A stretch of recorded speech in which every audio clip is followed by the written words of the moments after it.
On Ukraine, what does victory look like? Ambassador. No, please. I'd love to hear your answer. It is. The two that I am on the panel with are much more steeped in foreign policy than a governor is. But I do think that Ukraine's independence, keeping their land mass, and having the support of all the allies, I think is the goal from my vantage point. Go ahead, Ambassador. Do a better job. Do a better job, Ambassador Matthew Whitaker and AOC. That was our unbelievably stupid governor, Gretchen Whitmer, at the Munich Security Conference this past weekend, embarrassing us on the world stage. Now, a couple of points people have made here. I mean, first off, obviously, this is like a middle school student who has forgotten her homework and is trying to wing the speech, having done no research into whatever the topic is. Why are you at the Munich Security Conference if you are not prepared to answer the most basic questions that could possibly be asked? I mean, and of course the real answer is because he wants to run for president, which, again, why don't you research the topic before you start talking about it? How embarrassing to be upstaged by AOC and Matthew Whitaker. I mean, between the three of them, you don't have 100 IQ points. That is just pathetic. Hey, what's up, guys? Welcome to the Rescue Michigan Sunday night live stream. It's been 2 weeks. We didn't have one last Sunday. It was A, the Super Bowl, and B, I was having internet issues. And frankly, there hasn't been much to catch up on. I mean, we have some national stuff to talk about, but obviously I know you guys like when I talk about Michigan stuff. And boy, not much has happened in the past 2 weeks. I will put up on the screen the latest votes so you guys can see what has happened. Where is my Brave tab with the... Oh, here it is. Here we go. The 7-day report, which is in this case is a 14-day report because it's covering the past 2 weeks. There's nothing much happened. There was no votes in Lansing the entire past week. So very few things happened. Even in the week before, almost nothing, which I guess, it's winter time. It's cold out. The governor's partying in Germany, so there's not much to do. She did sign the cell phones in schools bills, but whatever, who cares? Here were these amazing things they've been voting on.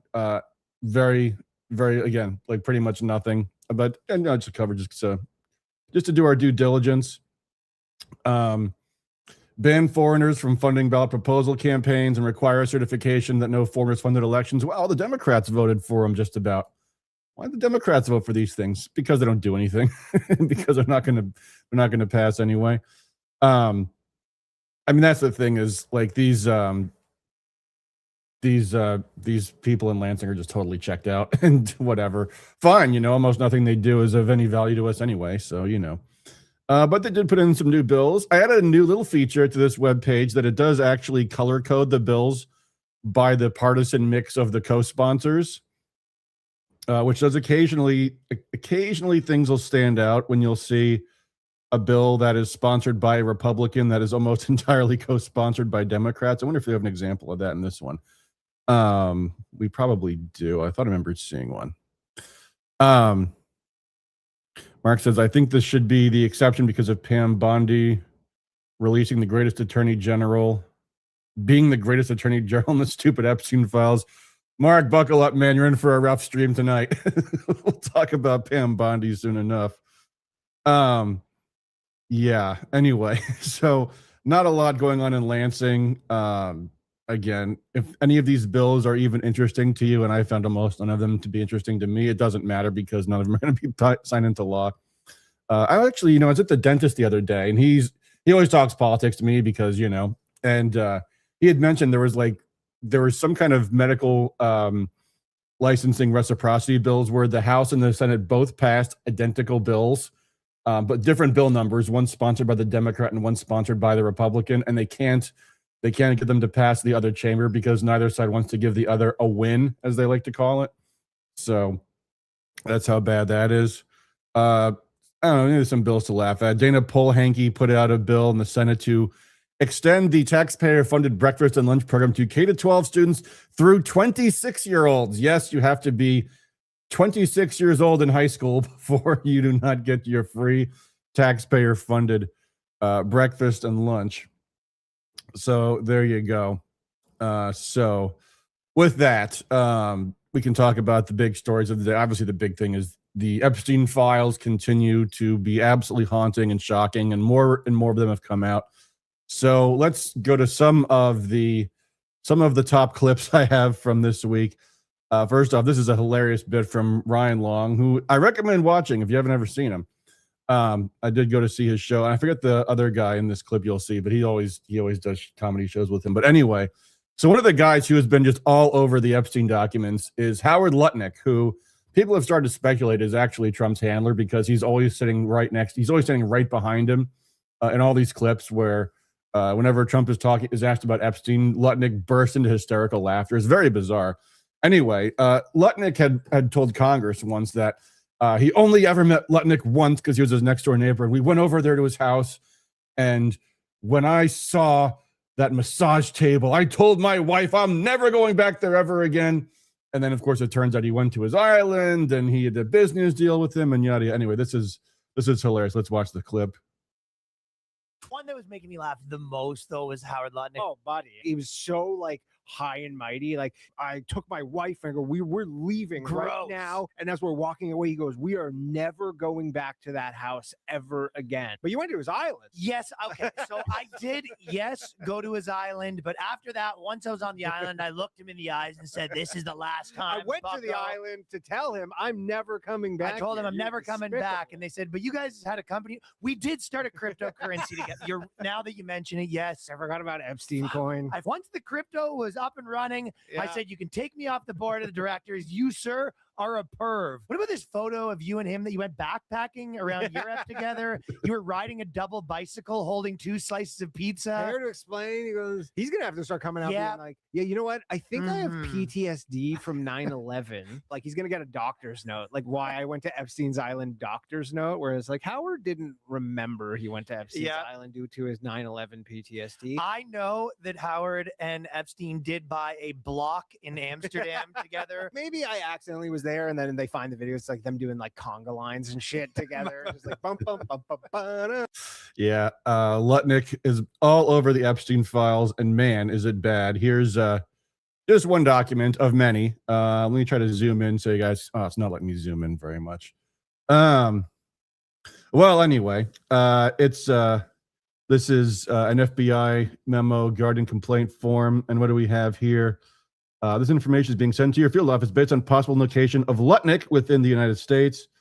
And it's got everything from fraud, money laundering, Ponzi schemes, regulatory breaches, illegal activities with JP Morgan, Russian hedge funds, other senior executives, yada, yada, yada. You know, Lutnick is deeply rooted to the royal family, has multiple high profile and celebrity connections, claims to be a philanthropist,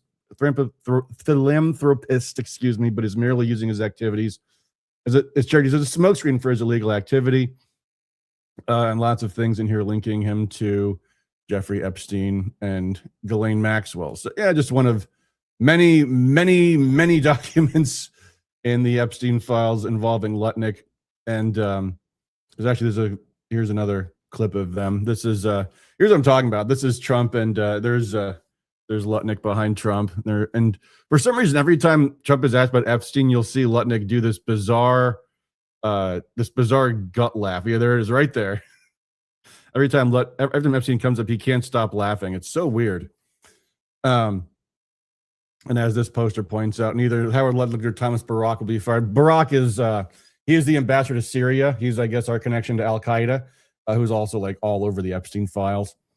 And the guy makes this point that Trump's not going to do anything about this because they want you to realize how insanely corrupt our government is what this person is saying, and it's hard to argue with that. It really is, and we went through some of these in the last program, and I'm sure many of you have seen a bunch of these. But there is just so much in these documents, and how absolutely appalling and disgraceful it is. Mark, who says Pam Bondi is the greatest attorney general who ever lived. Mark, you are crazy. These documents. Any serious prosecutor looking at these documents would say there is so much in here that needs to be investigated. Any tough-minded prosecutor who cared at all about protecting children would be absolutely appalled to look at all these things and see no more action. Here's an email from someone named John Brockman to Jeffrey Epstein, who says, P.S. You missed the big event on Saturday, a party with a dozen beautiful East Side girls. Well, a dozen 1-year-olds. By the way, I didn't bring the tweet talking about this, but it's in my feed someplace. People are talking about, there's a lot of code words that are clearly in the Epstein documents. Cheese pizza, of course. Then that's a classic one for saying CP without saying CP. But people are connecting like what jerky means, meaning dead bodies.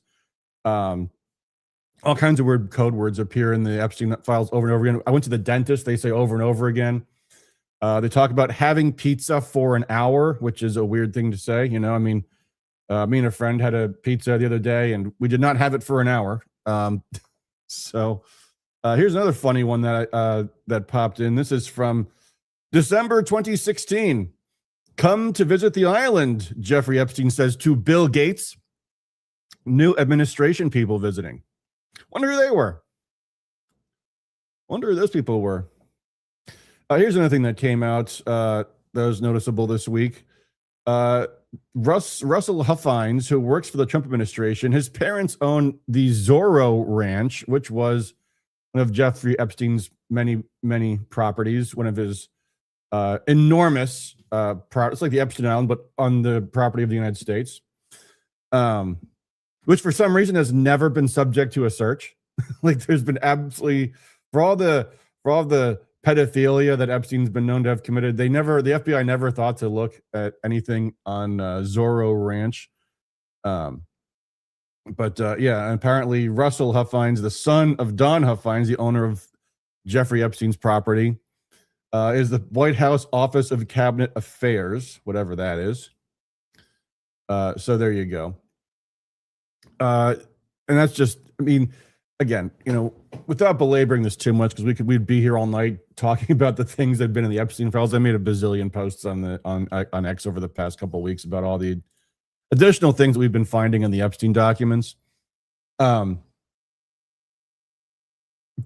only proper response from any Justice Department would be, we're going to look into a lot of these things. There's a lot more than we thought was in here. And yet what we have seen instead is the administration blatantly in every way possible covering up for all of this stuff. And it is just appalling. And all of it came to a head this week at the Pam Bondi hearing in Congress. And man, oh man. Now, you guys have probably seen congressional hearings. I know I've seen a few of them. And if you've ever seen these adversarial confrontational hearings, which they've had for year after year after year, when you've got the committee headed by so-and-so and the president of the opposing party, and we've all seen the song and dance. If you've seen any hearings, if you've seen any of the hearings Republicans had into the Biden administration, you've seen how this song and dance goes. There's stonewalling, there's I can't tell you this. There's all kinds of ways that they have to say absolutely nothing at a hearing.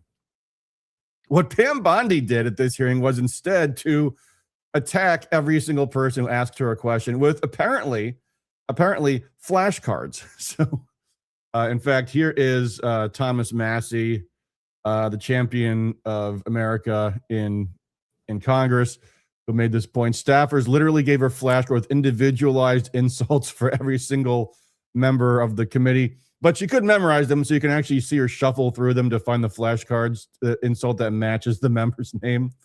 And we did see some of this. I might have some clips of that. But here's just a few of the moments. Here's one from when Pramila Jayapal, who, for the record, is an absolutely rancid Democrat. And I don't want to ever be accused of trying to make her look good. But you just have to objectively see what happened in this hearing. So here's the clip. Merrick Garland sat in this chair. Hold on. To the survivors in the room, if you are willing, please stand. And if you are willing, please raise your hands if you have still not been able to meet with this Department of Justice. Please know for the record that every single survivor has raised their hand. Attorney General Bondi, Not met with you one of them. apologized to the survivors in your opening statement for what they went through at the hands of Jeffrey Epstein. Will you turn to them now and apologize for what your Department of Justice has put them through with the absolutely unacceptable release of the Epstein files and their information?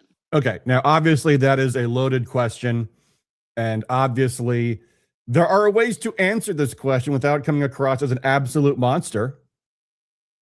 For example, she could actually turn to them and say, I'm sorry that you guys are being used politically in this environment, and we should get to the bottom of these things, and we will follow up with all of you, and we'll see how that goes. That's the number one go-to for anyone in the Justice Department in a congressional hearing is the investigation is still ongoing, and I don't want to compromise it by speaking out of turn about it. That's the obvious easy. And by the way, this is a Judiciary Committee hearing, so that'll come up again in a second. Here's how Pam Bondi answers the question. She will never acknowledge them, by the way. Congresswoman, you sat before Merrick Garland sat in this chair twice. Attorney General Bondi, No, can I finish my answer? No, I'm going to reclaim my time because She's already I changed the asked you a subject. Attorney General, yes, specific sir. question Attorney General that can I would respond to your like question. you to answer, which is, will you turn to the survivors? This is not about anybody that came before you. It is about you taking responsibility for your Department of Justice and the harm that it has done to the survivors who are standing right behind you and are waiting for you to turn to them and apologize for what your Department of Justice has done. Members get to ask the questions, the witness gets to answer in the way they want to answer. The Attorney General can That's respond. not accurate, Mr. Chairman. Because she It doesn't is like the my answer. time. So, Mr. Chairman, Why? I have I think she actually loves this answer. This answer is giving the Democrats all the campaign materials they need. asked didn't a she ask question. Merrick Garland this? I am twice reclaiming when he my sat in time, my and chair. when I will reclaim my continue to time, answer. it is Mr. Chairman, my the gentleman is time. reclaiming I'm not the going to time. get in the gutter for her theatrics. The time belongs to the gentlelady. The gentlelady has 17 seconds. Thank you. You're not going to answer this question, so let me just say Chairman, I'll this. direct it to What a you. massive No, I'm cover-up. answering a Mr. question. Chairman, will you Chairman. restore her time? The witness I'm is not gonna get interrupted. in the gutter with this woman. Stop the She's time doing theatrics. and let me have my time. The gentlelady from Washington controls the time. The gentlelady has 17 seconds. You can proceed. All right, with we don't your need to watch 17 this whole clip. What a By the way, so this is what came out also right after this. Bondi had printouts of all the search histories of members of Congress going through the Epstein files. So she knew in advance which Epstein files they had viewed the unredacted copies of, which is, if not completely illegal, certainly extremely unethical and hugely embarrassing that you're spying on members of Congress to see what in your own public records they're searching for, so that you can so that you can take advantage of them in the hearing. And by the way, look at what she searched for, like important things that you should have answers on. New Brazilian just arrived, sexy and cute, 19-year-old. Thank you for a fun night. Your littlest girl was a little naughty. Thank you for a fun. That's the same thing again. And this is from someone, Kyra, I don't know who that is, to Jeffrey Epstein. I found at least 3 very good young girls. Something I was so tired we'll cover up this week. Another Epstein victim list. All redacted. The I love the torture video email. She looked for that one. Child exploitation and human trafficking task force PowerPoint on the Epstein trafficking. And then we have some kind of, these relationship maps. So Bondi walks into the hearing having been extensively briefed, not on like the background of all of the sex trafficking victims and who Epstein was blackmailing, but on what members of Congress might spring on her. How crazy is that? Anyway, here's another one. This is amazing. Watch this. Didn't see one tweet, not one. I didn't see one tweet when Joe Biden was in office about Bill Clinton. Didn't ask Merrick Garland anything about Epstein, not once when he was. weak sauce. And also, I want the record to reflect that, with this anti-Semitic culture right now, she voted against a resolution condemning. Oh, He is is Jewish. Jewish. I just want to be clear. Oh, do you want to go there, Attorney time General? belongs Or to do the you gen- want to go there? Are Time you belongs to the serious? gentleman Talking from about South anti-Semitism Carolina. to a woman who Lady lost will- her grandfather in the Holocaust? my time. I Really? reclaim my time. Really? Good God. Good God. Calling a Jewish lawmaker anti-Semitic, someone who lost a grandparent in the Holocaust, that is absolutely shocking and completely insane.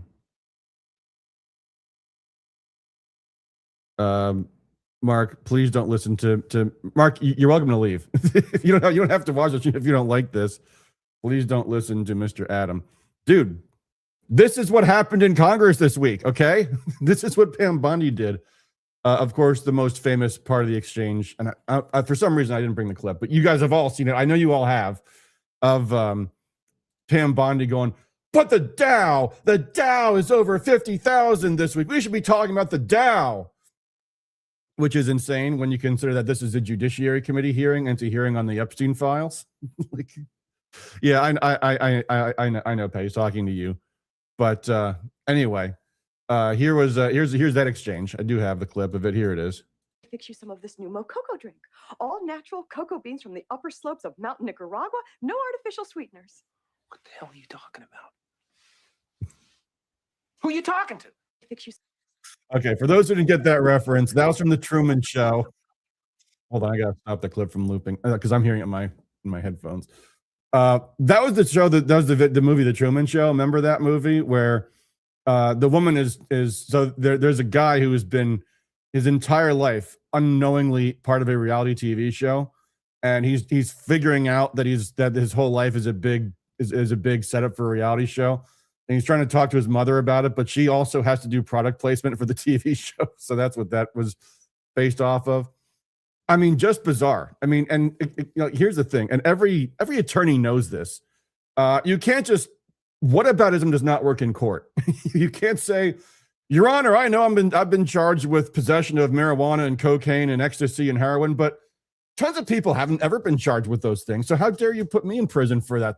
It does not work that way. It doesn't work that way. You can't do that. Yes, it's true. The Democrats had no interest in the Epstein files until Trump completely botched this whole operation when Pam Bondi did, when Pam Bondi got into the White House. But of course, this was the big exchange, and this was when Thomas Massey himself confronted Pam Bondi. So here's how we'll never see. Here's how this to my went. right is an email that was sent by the victim's lawyers to the DOJ. It was a list of names not to redact, a list of names not to release. What did the DOJ do with this email?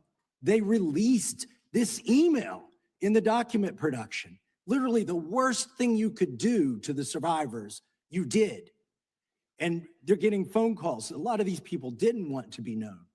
And we know you touched the document because you redacted one name and you redacted the lawyer's name, but you left the survivor's name there.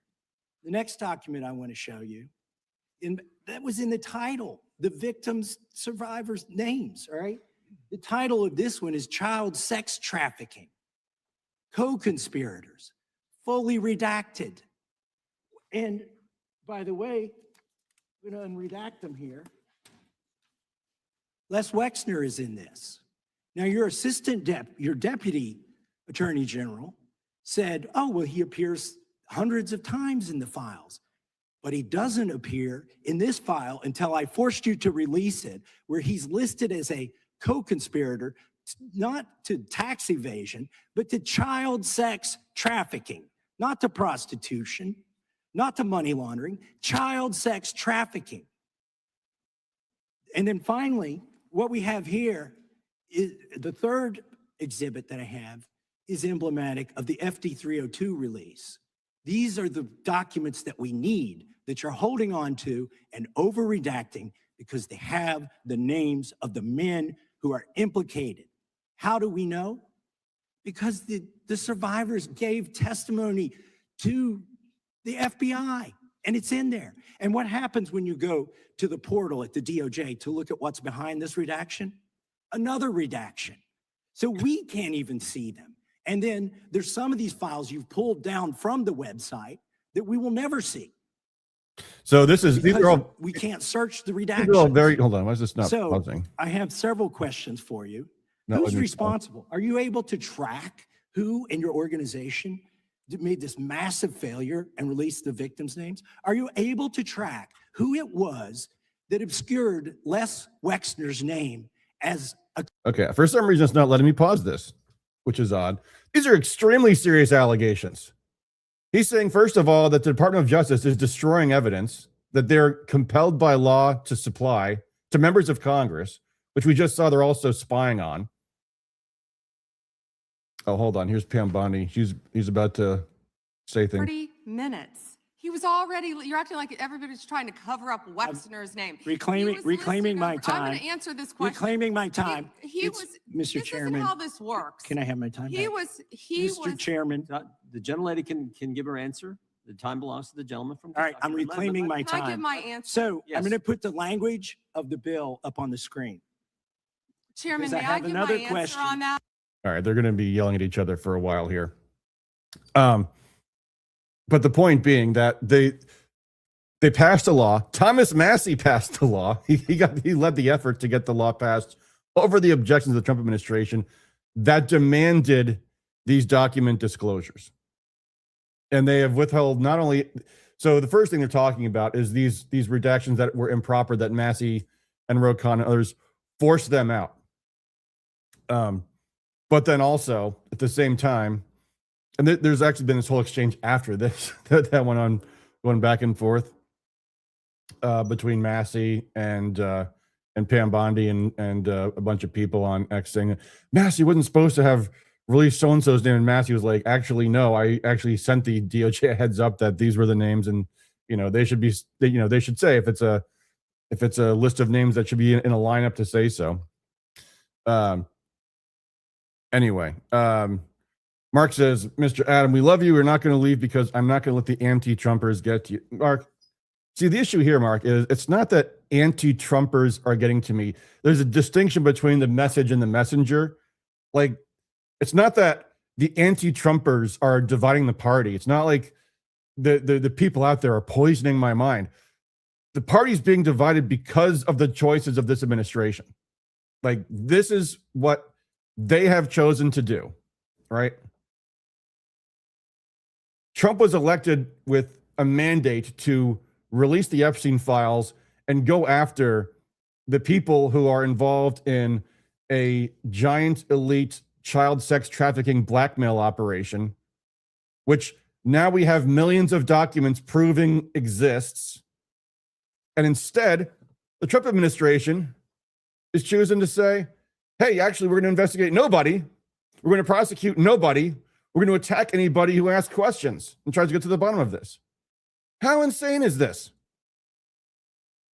How politically insane is this? Here's another thing Pam Bondi managed to do this week. She was asked whether or not President Barack Obama's former CIA director, John Brennan, who provably lied to Congress, might be indicted over the Russia investigation involving Donald Trump. She says, no, because the weaponization of the department has ended. Translation, I'm not going to bring charges against John Brennan for lying to Congress, even though the Democrats, without hesitation, brought charges against, Peter Navarro and Steve Bannon for lying to Congress. But no, the weaponization has ended. You see how this works, folks? When the Democrats are in power, they prosecute Republicans. When Republicans are in power, they don't prosecute Democrats. Yeah, the weaponization period has ended. Until the Democrats come back in the White House again, then the period of weaponization will resume. Another big thing that happened at DOJ this week was that they fired Gail. What was her last name? Shoot, why am I blanking? Like Sailor or something, I think it was. Slater, that's what it was. So here's Raheem Kassam, hardly an anti-Trumper, I might note. This is a hardcore Trump supporter. And the lead prosecutor in the antitrust division of the DOJ, going after corporate anti-consumer practices, was fired, ousted. Raheem Kassam says the real story behind this is that greedy consultants have been trying to oust Gail since day one so they can get paid by corporate America. It's a terrible shame and a terrible harbinger for how this administration is shaking out on antitrust. Or as James O'Keefe said, has the lobbyists taken over this administration? Gail's one of the good ones at DOJ. Yeah, this is what's going on, folks. The reason why Pam Bondi is not prosecuting anyone with Epstein is because Pam Bondi is a pay-for-play actor. And it's becoming clearer and clearer to more and more people on our side, too. We're talking about James O'Keefe here, folks. You know, it's funny. I remember I posted this week. There was something James O'Keefe said. He was seriously pissed off at Trump about something. And I posted, like, even James O'Keefe has had enough. And I went back today to find the tweet, and it was gone. O'Keefe took it down. So who knows what that's about. Here's Marjorie Taylor Greene. Here's what she says about the whole thing. Supposedly killed. That's on an FBI form. That's not somebody calling in an anonymous tip or writing it on some deep, dark place in the internet. That's an actual FBI file stating what happened. And people are going to have to completely take in what they are seeing with their own eyes, what they're reading, and what they're being told. The reality is the Trump administration is not releasing the information. And I got yelled at by the president over this. This is why he called me a traitor. He called me a traitor because I would not take my name off the discharge petition, because I stood firmly and said, no, we're going to release the Epstein files. I'm standing with women who were raped as teenagers. I'm not standing with the government. I don't support the cover up of all of this stuff, whatever it may be. And the president got mad at me, and he told me, and I've said this multiple times, he told me his friends would get hurt. And that's what he told me. Yeah, Howard Lutnick. And then we're seeing a continued slow walk and cover up of a lot of this information. And I know that is why. I firmly believe that that's why it is being covered up. Look, Pam Bondi works directly for Donald Trump. She is not out there an independent attorney general. She can't just run out and do whatever she wants. Usually they actually are supposed to be independent, but Pam Bondi definitely isn't. Of the president of the United States. Everybody in the administration does. So does the FBI. They're under the very same pleasure and approval of the president of the United States. So when everyone's getting mad at Pam Bondi, or you can name anybody you want. The man at the top is Donald Trump. He's the president. And he's the one that was completely against releasing the files when we started fighting to get them released. He's the one that called it a Democrat hoax. He's the one that, he invites everybody to the White House, but he will not invite these women that have defended him, by the way. Yeah. And again, let's be clear. 90% of Epstein's campaign money went to Democrats. There are lots of Democrats in the Epstein files. Lex Wexner is not a Republican. And actually, all things considered, the Epstein files don't make Trump look all that bad by themselves. What's made Trump look so bad is how they've completely botched the handling of this to apparently protect Howard Lutnick and Tom Barack. Like, what the F? And the damage this is going to have on... It's already having absolutely devastating effects in the polls with young people, with women. Wonder why.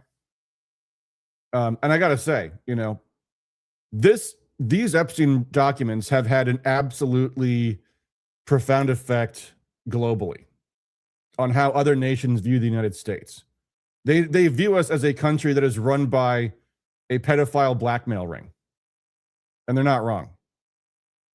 Like, this is... For everyone who's actually spent time going through these files and seeing how extensive they are, and knowing also that they're just the tip of the iceberg. This is just a JE vacation email account. This isn't the whole thing. If anything called for a dramatic and serious investigation, it would be this. The Democrats refused to do it when Biden was in office. Trump should have done it now and said, we're going to let the truth fall where it may. He should have never hired Lutnick to begin with. That was absolutely insane. But that's where we are. Some other things have been happening also. Another way that went after Massey this week was there was all of these posts, like this one, for example, from Laura Ingraham. attacking Thomas Massey for allegedly voting against the SAVE Act, which he didn't. He voted for it. And what he actually did was Massey voted no on a procedural rule to change the rules of the House to allow them to no longer need 24 notice before spending bills get voted on, which is one of all kinds of ways that they rigged the rules in Washington. Remember before Mike Johnson was the House Speaker, and before they ousted Kevin McCarthy, they got a few minor reforms through that have all been now reversed. Like doing the one spending bill at a time policy that different departments should be funded with different bills. Anyway, so here's Laura Ingraham. Doesn't Thomas Massey know basic civics? If he had killed the rule of SAVE Act, would be dead. And he says, like, no, it's it wouldn't have been, first of all. And they shouldn't have passed the rule in the first place. Why don't you just pass a clean rule then? That's all I have to do. Would have been simple. Anyway, Massey knows procedures. They all know this. So here's Doug Stafford, who, to the best of my knowledge, is still Senator Rand Paul's chief of staff. I know he was certainly. Oh yeah, chief strategist Rand Paul for Senate and Rand Pack. He used to be his chief of staff also. Doug Stafford knows procedure. House leadership hid inside the rule a change to their 72-hour rule to read the bill. Now House leadership can put any bill through any time they want with no waiting period to read it. Congratulations for supporting that. Talking about Laura Ingraham. Why did the rest of the Republicans vote for this? The rule passed, and it is not because even one more Republican read the rule, and the balls to stand up leadership would have been forced to remove this little scam of a rule and pass SAVE without it. Also, should be pointed out, the entire SAVE Act is itself a scam. Why do I say that? Because they have no intention of passing it. It passed the House, but they won't pass the Senate. They won't get a vote on it in the Senate because of the filibuster that John Thune indicated he has no intention of reforming. So it's all showboating. It's all acting like they're doing things that they won't do.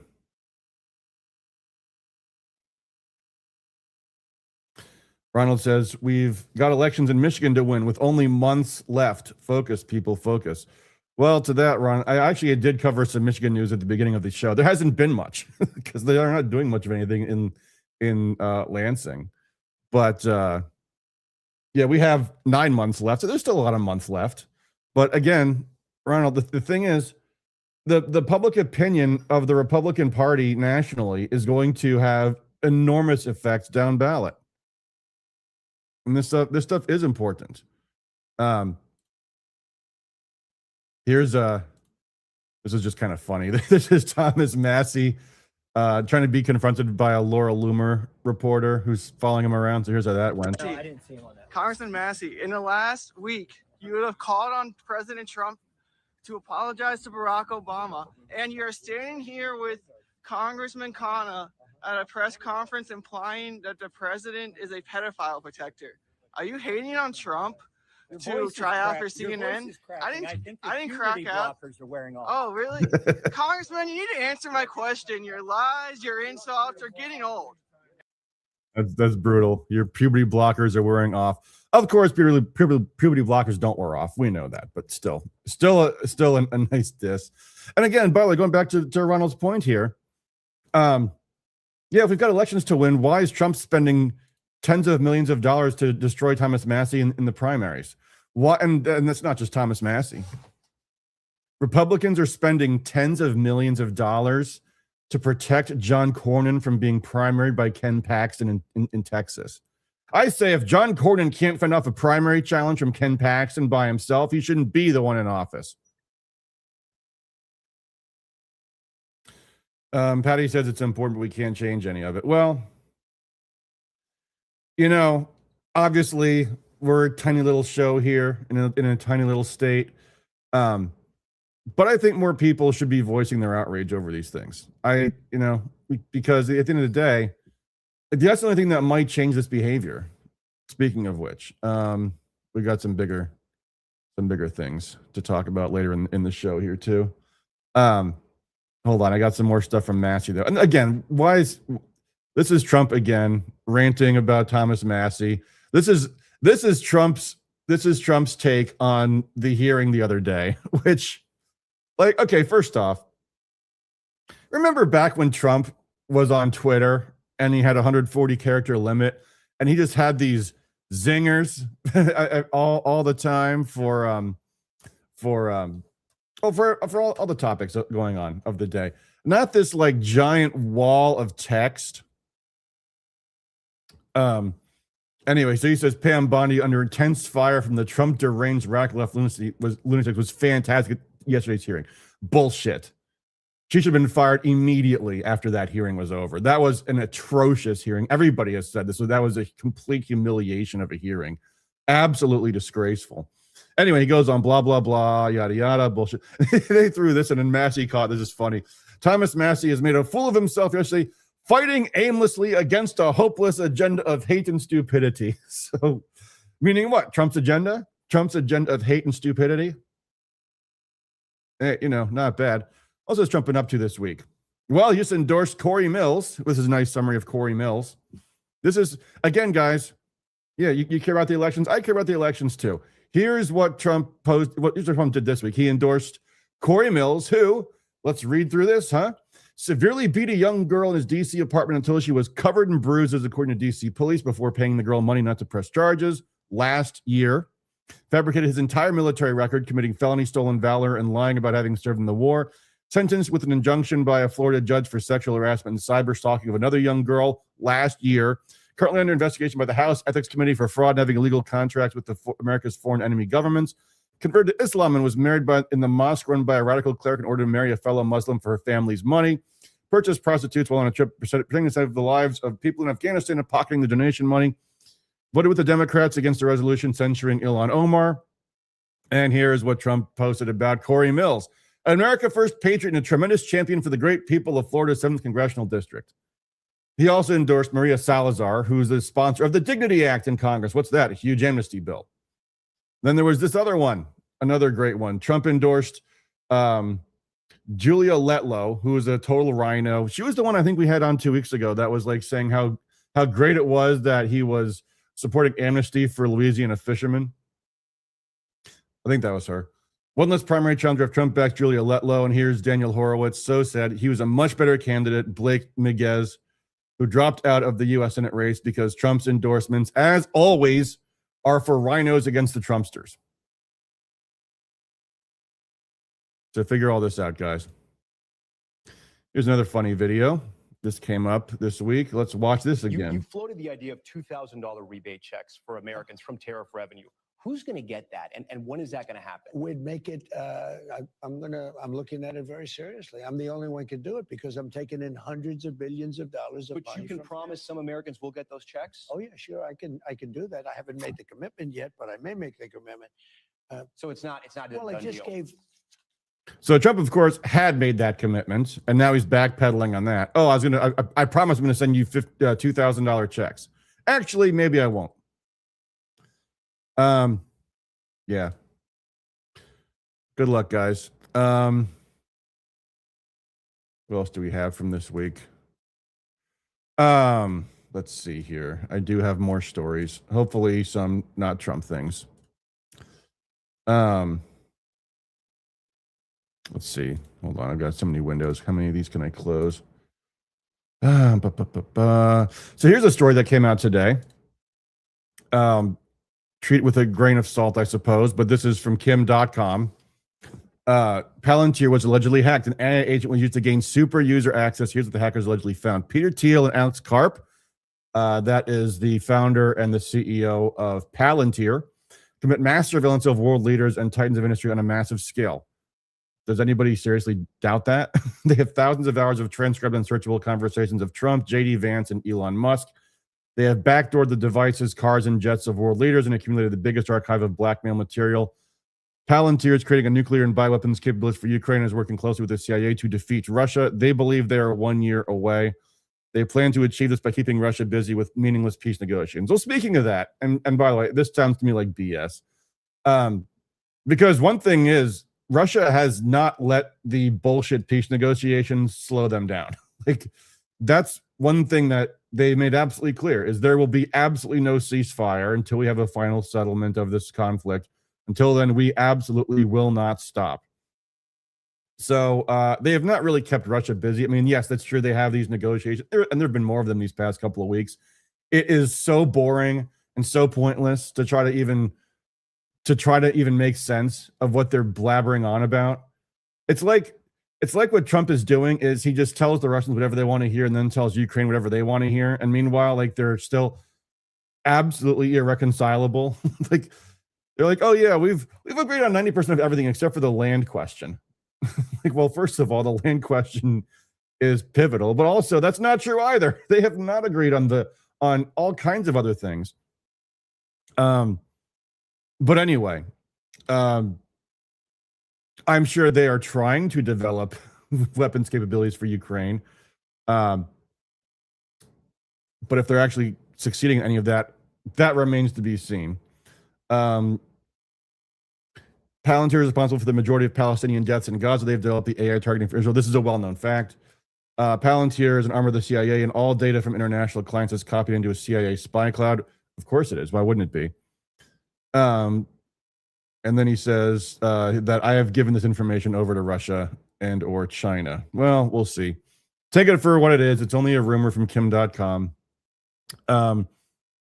But not hard to believe. Speaking of Palantir, by the way, they're also suing a magazine after they were actively trying to manipulate politics. And I mean, this is what the government does. Like, have you guys not figured this out yet? Our government interferes in foreign governments all over the world. That is what they do. So there's Alex Karp, the guy that was, remember we saw the video a few weeks ago with him bragging about how they kill all the right people. So there's Palantir.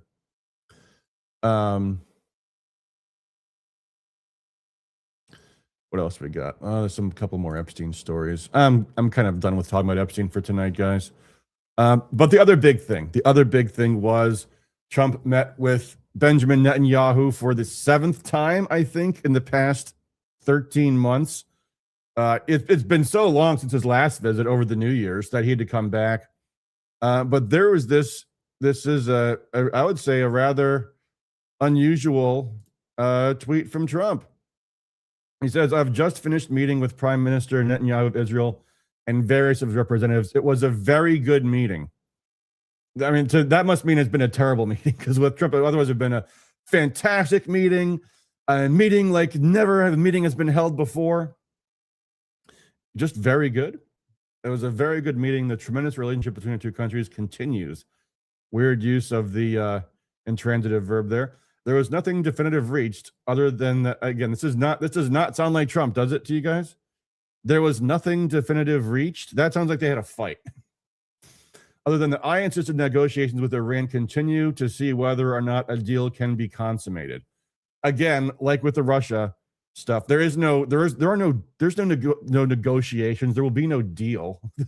What the United States has told Iran is, we demand that you disarm so that Israel can kill you all. And Iran says no. Like that's the extent of the negotiations. It's all completely, absolutely nonsensical. And then he goes on. Last time Iran just said they're better off not making a deal. They're hit with Midnight Hammer. That didn't work out well. Anyway, great, tremendous progress, yada, yada, bullshit. So, and you see what I wrote in response. Translation is, we're not ready to attack Iran, at least not yet. And since then, we've heard that at least one, and I think 2 more aircraft carriers are on their way to the Middle East now. One that's been extensively documented is the Gerald Ford. But there's also been a few reports, and maybe things are just getting mixed up, but suggesting that the H.W. Bush is also heading towards Iran. Now, I have seen, and a lot of people I listen to on military analysis are conflicted about this. Some say that this is one last attempt to try to browbeat Iran into making some kind of peace deal that they, as I said, they're not going to make, but that Trump's going to chicken out because Iran can do damage and it won't be a short war. I've seen other people who say an attack is imminent. I tend to think the latter.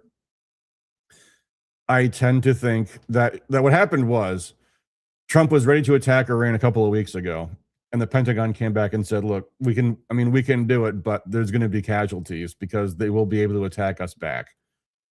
And we don't have enough strike power there right now. And I think Trump's attitude is, well, we're the greatest military in the world. Send more strike power out there, I think is what's happened. So Netanyahu came last week, undoubtedly to demand that we attack Iran on their behalf. And let's remember, folks, by the way, we are the aggressor here. Like, Iran has done absolutely nothing to provoke us into attacking their country. They've been 100% compliant with the Nuclear Non-Proliferation Treaty. Oh, by the way, speaking of nuclear non-proliferation, that expired a couple weeks ago. The New START treaty with Russia expired. Remember a few months ago? Russia's like, hey, this is a really important treaty. Let's renegotiate it. Let's extend the treaty for a year, and then in the year ahead, let's renegotiate it and get it straightened out. And Trump at one point said, that sounds like a good idea, and then took absolutely no action on it whatsoever. Well, now the treaty's expired. So the new nuclear arms race has begun, which is a really bad situation for us because guess who can make a lot of things very quickly? China. Guess who's got a lot of nuclear weapons more than we do? Russia. Guess who's made new nuclear weapons much more recently than we have? Russia has. Apparently, Trump wants to renegotiate the treaty such that we demand that we get to have more nuclear weapons than the rest of the world combined. That's the problem. Was the original New START treaty was with Russia, and the problem is that China makes nuclear weapons also. So we cannot allow other countries combined to have more nuclear weapons than we will. Well, they're not going to accept that. So there is now a new nuclear arms race on. Oh, that's great. Also, by the way, the Nuclear Non-Proliferation Treaty is effectively also dead because the deal in the Nuclear Non-Proliferation Treaty was as long as other countries have arms control agreements in place, then you can not make nuclear weapons but can have peaceful development of nuclear energy. Well, now that the premise of that is gone, now that there is a freewheeling nuclear arms race around the world, the likely outcome is going to be that there's now a global nuclear arms race that takes place. I just realized, folks, I've been neglecting my comments in Rumble. Hey, Dennis Marburger's on Rumble. Let me bring my window down so I'm not looking like I'm peering off into the ceiling here. Then it says the attack of the lying bots against Massey is reprehensible and illuminating. Yeah, and it has not gone well for them because Massey is on top of him and is responding to him. There's a pattern here that can't be unseen. Betrayal and backstabbing of patriots on behalf of actual deep state special interests, foreign and domestic. Yeah, I've got to say, I don't know. I guess maybe I do know. I think I do know what's going on here. They're lining their pockets, and it's just appalling. Another guy, Habs on Rumble, says the Trumpstein administration, Trumpstein, I like it, it's thinking they're doing the art of the deal instead of just getting effed by Israel. Yeah. So Massey and Ro Khanna, I've noticed, have coined the term Epstein class, which they're going to be using. No more the 1%. Now it's the Epstein class. This is politically going to be very bad for the Republicans, I think. Barry says, I'm fine being unapologetically pro-Israel. Israel's enemies are America's enemies. Don't get it twisted. Sure. Don't take my money to go to war for Israel's enemies. You know, here's the thing, Barry. This attack, which I think is almost certainly going to happen, is going to lead to Iran retaliating against American targets. And very, very likely, American boys will be killed. They will be killed. You understand this? What if, God forbid, they sink an aircraft carrier and thousands of American servicemen are killed? Maybe you're fine. Maybe you're fine with America attacking Iran on behalf of Israel. I am not. I think that is a terrible, terrible crime. If American boys are killed protecting the interests of a foreign country, to me, that's treason. But that's just me. Just my humble opinion. I think in Iran, Barry says, which will happen anyway if they hurt Israel. Who's hurt Israel? The only time Iran attacked Israel was in response to Israel attacking them first. Anyway, there's a whole big thing at the Munich Security Conference too, where the CIA had a whole bunch of people, pro-Iranian people, they call them, demonstrators, cheering for Lindsey Graham. Good God. There's another funny thing that happened this week. JD Vance posts this. Today, Vice President Vance and Second Lady Usha Vance attended a wreath-laying ceremony at the Armenian Genocide Memorial to honor the victims of the 1915 Armenian Genocide. Ah, yes, that 1915 Armenian Genocide, when all of those Armenian Christians were butchered by the Young Turks. Except, oops, Trump's administration's position is to refuse to recognize the Armenian Genocide, so Vance posted this and then deleted it. Oops-a-daisy. Like, what is going on? Why is JD Vance in Armenia? He went to Armenia and Azerbaijan, or as Trump calls it, Azerbaijan. Why? I saw a few posts from Marjorie Taylor Greene. If only Republicans cared about health care as much as they care about, you know, these foreign countries. Barry says Hamas and Hezbollah are a proxy for Iran. Well, if that's the case, Barry, and I hate to tell you, but half the terrorist armies in the planet are proxies for us, including ISIS and Al Qaeda. If the legal standard now is anyone who funds a group that commits, you know, acts of violence is therefore accountable for the violence, that makes us accountable for a whole lot of terrorism in a whole lot of countries, including, by the way, war with Russia. Last time I checked, in fact, I remember Marco Rubio saying, flat out, Marco Rubio said, this is a proxy war. Ukraine is our proxies in our war with Russia. Perry says, but we're not terrorists. Dude, whatever you're smoking, man, send it my way, would you please? We're not terrorists. Yeah, I remember when Trump bragged about murdering the peace negotiators when they were having that deal, when they were trying to negotiate peace with Iran last year. And then Israel slaughtered all their peace negotiators, and Trump said, yeah, I knew all about it. I supported all of that. Barry, have you seen what Trump says every single day of every single week? It's literally the Don Corleone administration. Every single day, Trump is going out demanding the world do as we say, or else I'll murder you. I'll kidnap you. Yeah, that Delcy Rodriguez, she better play ball. She better do as we say, or else we'll kidnap her too.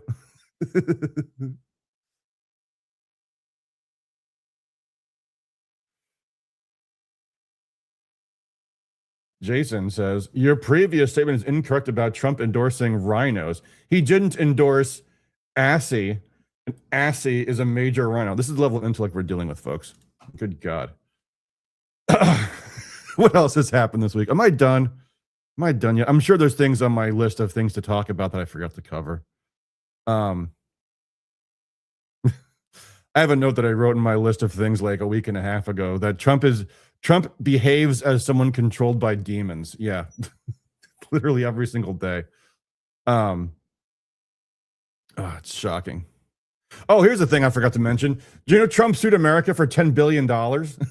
Trump sued some branch of government that he claimed was that I guess slandered him. Maybe it was PBS or something. He sued them for $10 billion. And some reporter asked him about this. He's like, so who's going to pay the judgment of this? The American people, the Treasury? He's like, yeah, the Treasury's going to pay me. Yeah, I'm going to just take $10 billion cash from the American people for what my own government said. Just incredible. Yeah, guys.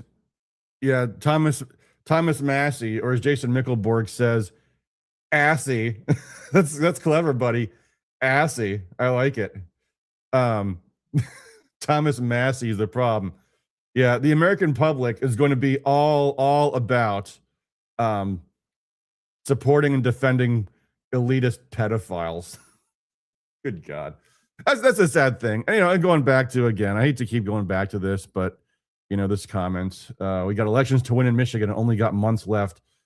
Guys, Trump administration is spending tens of millions of dollars attacking like serious pro-liberty, pro-Trump, America First conservatives and endorsing the absolute worst of the swamp. So when they come to you begging for your money and your volunteer time. Oh, speaking of volunteer time, here's a good subject. This is a good thing. I didn't realize there is still time to get in the citizen-only voting petitions. Their deadline is February 25th. So I actually have a few unfinished petition sheets that I was hoping to get some more on, but now that I see that it's due, let me see if I can find that that website they have, Americans for Citizen Voting. Yeah, here it is. They do have an address to turn them in someplace. Let me see if I can find it on the web page here.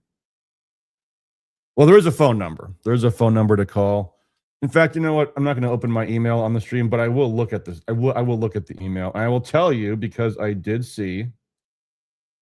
Yes, there is an address here, and you can write it down. It has to be received by February 25th.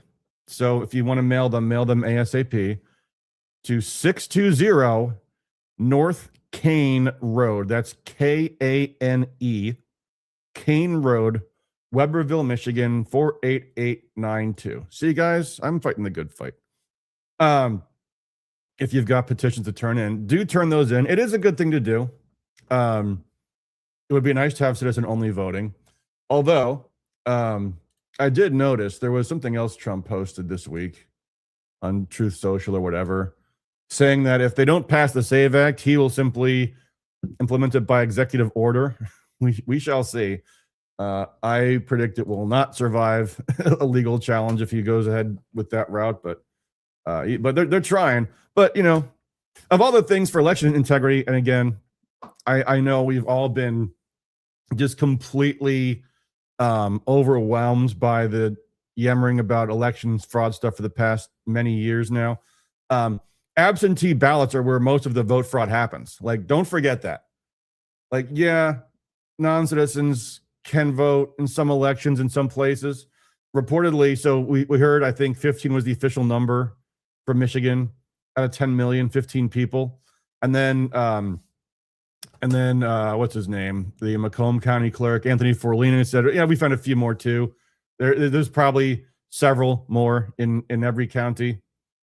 But like industrial scale election fraud is through absentee ballots, not citizen only voting. So yes, great. It's on the ballot. Let's get in the ballot. Let's get it done. It's a good issue, at least for messaging and pointing out how the Democrats hate fair and free elections. But it's not gonna change the world all by itself. So, what else? Was there anything left to cover this week? I don't think so.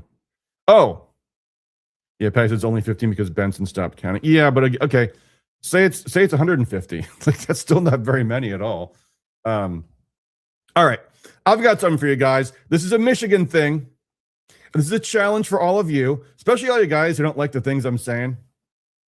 I've got something for you guys. Barry says, I need to clarify that I said America is terrorist. America's not terrorist, Barry, just the president.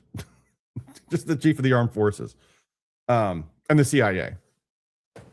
And probably a lot of other state actors also. Not the American people, no. Oh, and a lot of the Democrats are too. Oh, well. Anyway, all right, guys. I have a challenge for all of you. And here's something where if you don't like the things I say, here's your opportunity to prove me wrong. So, my little local Republican club came up with a really great idea for an event. And you guys like doing events, don't you? I don't like doing events, but I do like, we were thinking, like, what kind of event could we do? Some kind of event that would get a lot of people to come out. And we were tossing around this idea. Someone came up with a great idea. Great idea. Let's do a Republican event with ICE. Wouldn't that be awesome? Just think about it, guys.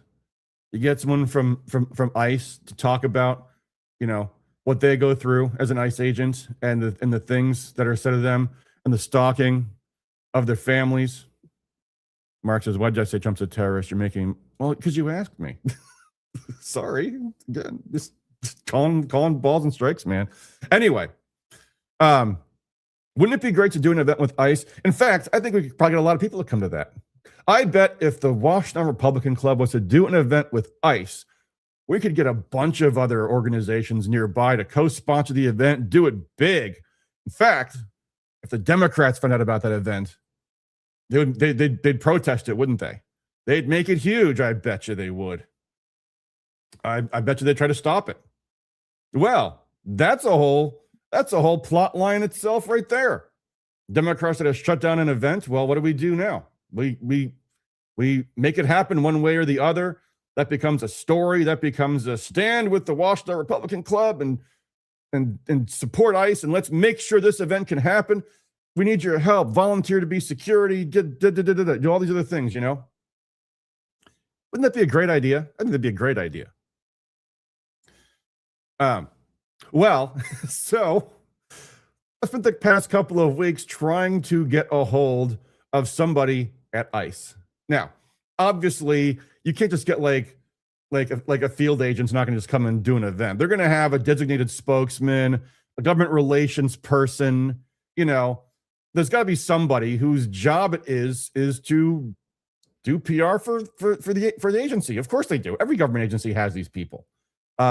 Usually they're called government affairs people or what have you. Anyway, I was looking online. There is actually a thing called the Office of Public Engagement, and they've got field offices, including one in the city of Detroit. Before I tried that, though, I also tried asking around in Lansing, because I know some people that are lawmakers, and I was asking them, hey, who do you know with ICE? Because they probably have some kind of government relations person, right? They all said they didn't know, and they'll ask around. And so far, I haven't heard back from one of them. Anyway, so I did look online, and I did find that there is an ICE website, and the ICE website says there is actually this Office of Public Engagement, and it had no name, it had no phone number, and it had no email address. But it did have a physical street address, which was, I believe it was 477 Michigan Avenue, Suite 1850, Detroit, Michigan. Okay.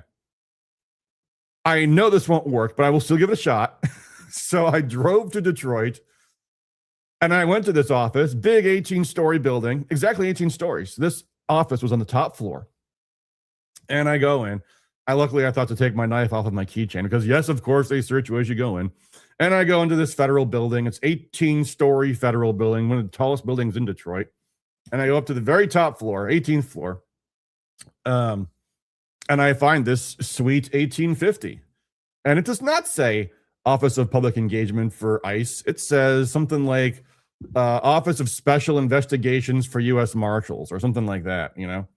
I'm like, okay, so I go in, and I'm like, okay, so here's why I'm here. And I kind of explain to them, I'm trying to get a hold of someone from ICE. We are very, very pro-ICE. We want to have an ICE-related event, and we want to get someone from ICE to speak to us, and it'd be so great. Is there anybody we could talk to? Because your website actually said this was an ICE office. I can see now that I'm here, it's not, but is there anybody we can talk to? And there's these two people who are looking at me like I'm from another planet. And one of them says, oh, yeah, we've got, what'd they say? It was something like a PIA, a public information agent or something like that. We've got somebody we can give this to. So I'll give this card, I'll give your card to so-and-so, and they'll give you a call. I'm thinking, at the time I thought, I am never going to hear from this person. And sure enough, I haven't. So here's the thing, folks. If you and me, if we are the people in the American public who are most supportive of ICE, like who are talking about, you know, the hard work that they do enforcing our immigration law, then why is it impossible for us to do an event? So I want to challenge you. Prove me wrong. Can anybody watching this program or anybody else get a hold of somebody from ICE? And if not, putting them in touch with me, you guys do an event. I'll promote it. I'll do the best I can to get people to come to it. Because here's my theory. I think it is impossible. I think it is impossible for even the most friendly people to get a public event with ICE. And what would that say if that's true? That the anarchist veto is in full effect, and with the Trump administration, with Trump in the White House, We cannot possibly get an agent of the presidential administration of the Department of Immigration and Customs Enforcement to speak to the public. What would that mean? Think about the ramifications of that. If people are afraid, because what? Because the anarchists will violently impede our ability to hear from our own government, and our own government being, because you've heard of people. Well, I mean, the famous thing is the murder of Charlie Kirk, but you've heard people have had countless stories of the Democrats and the activists blocking Ann Coulter from speaking, or blocking any number of conservative celebrities from speaking, but they're private citizens. Can you imagine if the radical left is able to stop the sitting administration from having a public event with the American people? Because I think that is the world we live in, folks. Prove me wrong. Please prove me wrong. Let's do an event with ICE. That is my challenge to all of you guys. So, yeah, Mark Ashley Price, the Highland Park Republicans are getting on you this evening. I know. Yeah, you guys are still talking about me being anti-Trump. Look, guys, again, prove me wrong. Prove me wrong. I want to see an event with ICE. I want to defend them. But how can I defend them if they won't defend themselves? Let's see what happens. There you go, guys. That will do it for us for this evening. I hope you guys are enjoying the spring thaw. Let's have an event with the good kind of ICE, and then we'll go from there. Thanks, as always, for all you guys do for liberty, and also to the people who are not so happy with the things I say for hearing me out. So there you go, folks. That's it for tonight.